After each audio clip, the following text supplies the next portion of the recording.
Welcome to Vande Bharat train. Within some time, 1 liter water bottle and newspaper will be provided to all the passengers. Subscribe कीजिए the railway ज्ञानी YouTube channel को और bell icon को दबाइए ताकि latest video आप miss ना कर सकें। नमस्कार दोस्तों, स्वागत है आपका हमारे यूट्यूब चैनल में। आज के इस वीडियो में हम आपके लिए बहुत बड़ी इन्फॉर्मेशन लेके आए हैं। आपको बताते चले कि इस समय एक लेटर जारी हुआ है। उस लेटर में बताया गया है कि पश्चिम मध्य रेलवे जबलपुर से रायपुर के बीच में वंदे भारत ट्रेन को चलाने की योजना बना रहा है। बताया जा रहा है कि इस प्रपोजल को भेजा गया है, यानी कि जबलपुर वंदे भारत ट्रेन को चलाने का प्रपोजल भेजा गया है। और सबसे बड़ी बात यह है कि इस ट्रेन को वाया नैनपुर गोंदिया बालाघाट के रास्ते निकालने की बात हो रही है। आपको बताते चलें कि जबलपुर से रायपुर के बीच में इंटरसिटी ट्रेन को चलाने की डिमांड पिछले कई वर्षों से लंबित है। उसके बाद बताया गया कि गोंदिया में लोको रिवर्सिबल न होने की वजह से ट्रेन को चलाना नामुमकिन है, लेकिन वंदे भारत ट्रेन को चलाने की योजना जो बन रही है, तो वंदे भारत ट्रेन में लोको रिवर्सिबल का तो कोई मतलब ही नहीं होता, क्योंकि वंदे भारत में दोनों ओर से इंजन है। इस वजह से ये ट्रेन पॉसिबल है कि चल सके। जो प्रपोजल भेजा गया है उसमें बताया जा रहा है कि जबलपुर रायपुर वंदे भारत एक्सप्रेस ट्रेन सुबह 7:25 पे जबलपुर से रवाना होगी, जो कि 9:30 बजे नैनपुर पहुंचेगी, 10:10 पर बालाघाट पहुंचेगी, 10:55 पर गोंदिया पहुंचेगी, 12:12 पर राजनंदगांव पहुंचेगी, 12:41 पर दुर्ग पहुंचेगी और दोपहर में 1:20 पर रायपुर ये ट्रेन पहुंच जाएगी। यानी कि जबलपुर से रायपुर की दूरी 410 किलोमीटर ये ट्रेन 5 घंटे 55 मिनट पर तय करेगी। वहीं वापसी में इस ट्रेन को बताया गया कि ये ट्रेन जब 1:20 पर रायपुर पहुंच जाएगी तो ये ट्रेन थोड़ा सा रेस्ट लेगी और इस ट्रेन को 3:15 पर रायपुर से जबलपुर के लिए रवाना किया जाएगा, जो कि दुर्ग पहुंचेगी दोपहर में 3:55 पे, राजनंदगांव पहुंचेगी शाम को 4:14 पर, गोंदिया पहुंचेगी शाम को 5:35 पर, बालाघाट पहुंचेगी शाम को 6:20 पर और नैनपुर पहुंचेगी ये ट्रेन 7:05 पर और जबलपुर पहुंच जाएगी रात में 9:10 पर। ट्रेन की समय सारणी तो बहुत ही अच्छी है।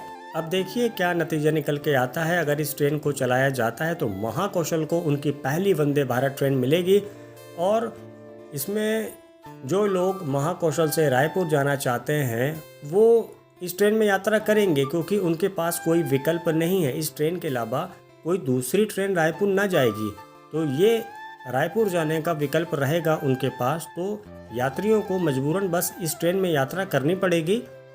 और सभी क्षेत्रों में अपनी अपनी वंदे भारत ट्रेन शुरू हो चुकी है, विंध्य से भी चल रही है, लेकिन महाकौशल में अभी वंदे भारत ट्रेन की सुविधा नहीं मिल पाई थी महाकौशल के लोगों को। अगर ये ट्रेन चलती है तो महाकौशल के लोगों को वंदे भारत ट्रेन की सुविधा मिल सकेगी। बताया जा रहा है कि जबलपुर रायपुर वंदे भारत एक्सप्रेस ट्रेन को 6 डे चलाया जाएगा, यानी कि हफ्तों के 6 दिन इस ट्रेन को चलाया जाएगा। इस ट्रेन का जो प्राइमरी मेंटेनेंस है वो जबलपुर में होगा। रिक्वायरमेंट की बात की गई तो बताया गया कि 1 रैक दिया जाए। कोच कंपोजिशन की बात की जाए तो 16 कोच की डिमांड की गई है। अब देखिए क्या नतीजा निकल के आता है। हम तो उम्मीद लगाए बैठे हैं कि महाकौशल के लोगों को इस ट्रेन की सुविधा बिल्कुल मिलनी चाहिए, ताकि किसी भी प्रकार की कोई भी दिक्कत ना हो। हालांकि आपको बताते चले कि अभी प्रस्ताव ये गया है, अब इस प्रस्ताव का क्या नतीजा निकलता है ये तो भगवान जाने।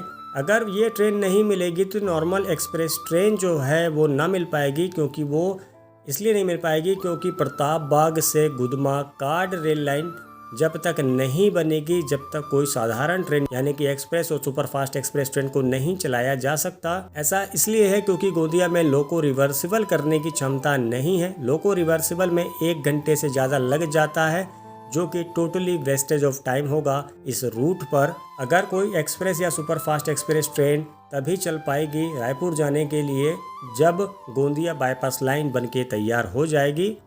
इनके अलावा सबसे बड़ा मुद्दा ये निकल के आता है कि जबलपुर से रायपुर के बीच में अगर वंदे भारत को स्वीकृति मिल जाती है वाया नैनपुर गोंदिया बालाघाट के रास्ते, अगर जबलपुर से ऑक्यूपेंसी अच्छी नहीं आती है तो इस ट्रेन को एक्सटेंशन किया जाएगा और इस ट्रेन का एक्सटेंशन या तो कोरबा या फिर रीवा तक किया जाएगा। हालांकि ज़्यादा उम्मीद ये है कि रीवा तक ही विस्तारीकरण होगा, क्योंकि रीवा से ऑलरेडी वंदे भारत ट्रेन चलती है और रीवा में वंदे भारत ट्रेन का मेंटेनेंस भी होता है। अगर ये ट्रेन रीवा तक विस्तार होती है तो इस ट्रेन को रीवा से रायपुर वाया सतना कटनी जबलपुर नैनपुर बालाघाट गोंदिया दुर्ग होकर चलाया जाएगा। ऐसे में रीवा बिलासपुर एक्सप्रेस ट्रेन की जो डिमांड हो रही थी कि इस ट्रेन को रायपुर तक बढ़ाया जाए, तो फिर रायपुर तक ट्रेन को बढ़ाने की ज़रूरत नहीं होगी, क्योंकि जो लोग डिमांड कर रहे थे रीवा से रायपुर जाने का, तो उनको फास्ट सर्विस में वंदे भारत की सुविधा मिलेगी। और आज की डेट में सभी लोग आराम से यात्रा करना चाहते हैं और जल्दी पहुंचना चाहते हैं। तो वंदे भारत में कंफर्ट है, इस वजह से थोड़ा सा महंगी भी है, लेकिन जब अच्छी चीज़ ली जाती है तो उसका थोड़ा सा सौदा महंगा होता भी है। तो फिलहाल हमारी शुभकामना है महाकौशल के लोगों के साथ के जबलपुर रायपुर वंदे भारत ट्रेन को अप्रूवल मिल जाए और ये ट्रेन शुरू हो सके, ताकि सतपुड़ा के घने जंगल से ये वंदे भारत ट्रेन अपने गंतव्य की ओर जाए। सभी यात्री इस ट्रेन में यात्रा का आनंद ले सकें। अगर रीवा से रायपुर चलाया जाएगा तब तो हमारे विंध्यवासियों को भी बहुत ही ज़्यादा फायदा होगा। तो फिलहाल देखिए क्या नतीजा निकल के आता है। अभी कंफर्म तो हुआ ही नहीं है, बस प्रपोजल ही गया है। वैसे बात की जाए प्रपोजलों की तो बहुत से प्रपोजल जाते हैं, लेकिन वंदे भारत ट्रेन के प्रपोजल कम ही जाते हैं। तो इसके कंफर्म होने के चांसेस ज़्यादा लग रहे हैं, लेकिन अभी हमारा चैनल किसी भी प्रकार का कोई भी दावा नहीं करता है कि ये प्रपोजल को माना जाएगा या फिर नहीं माना जाएगा। तो फिलहाल जैसे ही किसी भी प्रकार की कोई भी लेटेस्ट इन्फॉर्मेशन आएगी, वीडियो के माध्यम से हम आपको जरूर अवगत कराएंगे। बस आज के वीडियो में इतना ही। बहुत बहुत शुक्रिया वीडियो देखने के लिए। वीडियो को लाइक कीजिएगा, चैनल को सब्सक्राइब कीजिएगा और कमेंट करके बताइएगा वीडियो आपको कैसे लगी और क्या है आपका सुझाव। मिलते अगली वीडियो में। Bye bye.